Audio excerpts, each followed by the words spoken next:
Bonjour à tous. Nous avons vu hier que Dieu vient à la rencontre d'Adam, après qu'il ait péché, pour le faire réfléchir sur sa vie, sur ses choix, et l'amener à affronter la situation plutôt que de fuir. Alors il s'approche de l'homme qui s'est caché, qui ne veut pas le rencontrer, il fait le premier pas et il lui pose cette fameuse question « As-tu mangé de l'arbre dont je t'avais défendu de manger ?» Mes amis, cette question n'est pas compliquée, nous la trouvons dans le livre de la Genèse au chapitre 3, au verset 11, et la réponse qui me vient immédiatement à l'esprit, c'est « oui ». Oui, j'en ai mangé. Comment est-ce que je peux faire maintenant ? Parce que maintenant que j'en ai mangé, je ne peux pas le recracher, je t'ai désobéi, quel conseil me donnes-tu ? Et je pense que c'est ce que Dieu attendait d'Adam. Question simple, réponse simple. As-tu fait ? Oui, je l'ai fait. Voyons la réponse de l'homme. Chapitre 3, toujours, verset 12.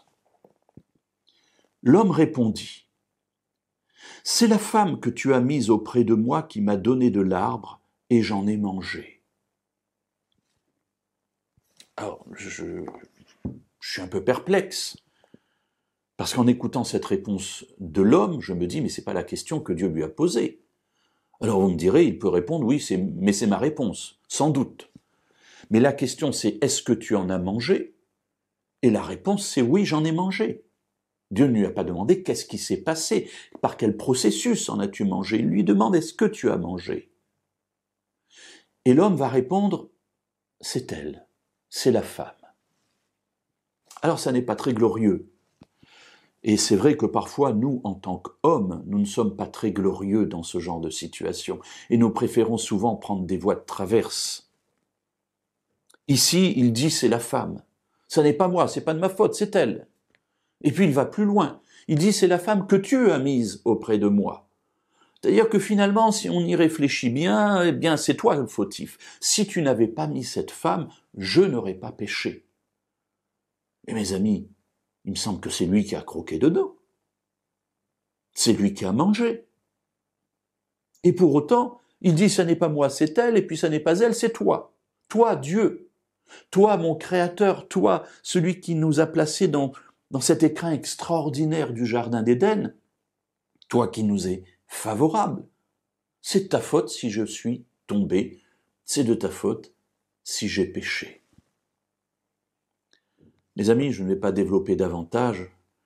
Vous avez compris que, alors que Dieu nous encourage à nous placer devant une glace et à nous regarder tels que nous sommes parfois plutôt portés à regarder de côté, à rejeter cette responsabilité sur autrui, sur mon enfance, sur mes parents, sur mon conjoint, sur mes enfants, sur mon patron, alors que Dieu me demande simplement de reconnaître que ce que je fais, ce que j'ai fait, n'est pas bon.